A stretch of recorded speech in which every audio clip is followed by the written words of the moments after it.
Hello, class. My name is Eric Manirakiza. Uh, we will share with you the course of fundamentals of nursing, especially the unit which is related to asepsis, infection control, safety, security, emergency preparedness. The goal of this course is to explore the infection control system complexity and the preparedness policies at different levels and areas. Control of infection is one of the most nursing activity, especially in the hospital. The frequency of infections is high in Africa, especially in the midst of hostilities.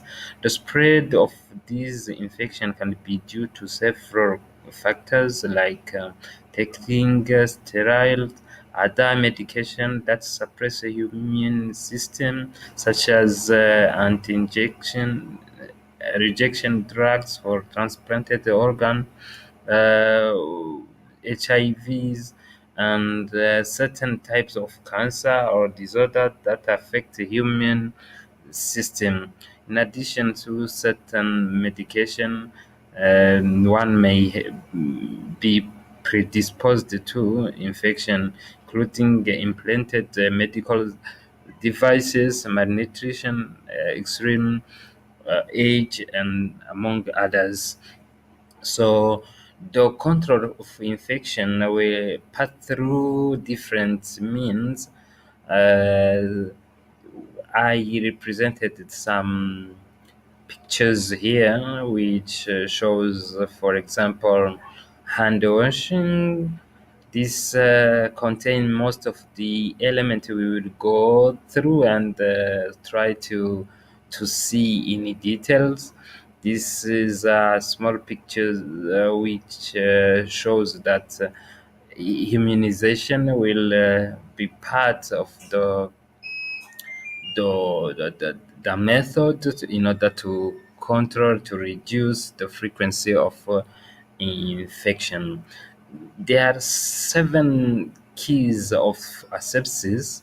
One is to know what is clean, to know what is contaminated, to know what is sterile, to keep the clean, contaminated, and sterile items separated, keep sterile sites sterile, resolve contamination immediately, train the people to realize when there is a broken technique.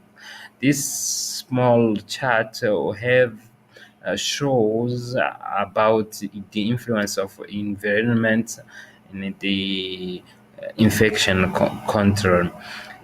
This small picture want to show different key elements to see that the process of the maintain clean and safe environment is somehow complex. We have to look at different elements. These elements may include causative organism, a reservoir of available organism, portal and mode of exit from the reservoir, mode of transmission from reservoir to host, susceptible host, and the mode of entry. The prevention will pass through uh, some big organization like CDC, some the policies on where people are working, some enterprises, the prevention in the community, the immunization and the vaccination programs. In the hospital, there, we have to take care of nosocomial infection, especially with some bacteria which are very harmful and can cause more complication. This can pass through the use of antimicrobials, disinfecting skin, hand washing, using guide wires, changing infusion sets, catheters, and solution, isolation precaution, use of gloves, needle stick prevention, and avoid spread and splash uh, exposure, and more other things. So in the second part, we will see some policies concerning the preparedness for outbreaks. Here I took one example of disease, one which affected most of the countries in Africa, even now in DRC, the Democratic Republic of Congo. Now we have the outbreak of Ebola.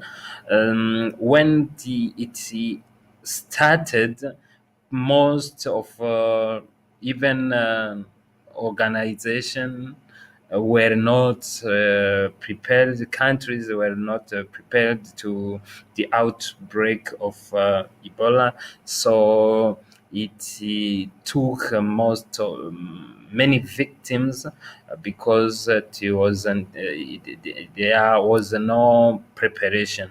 So these small pictures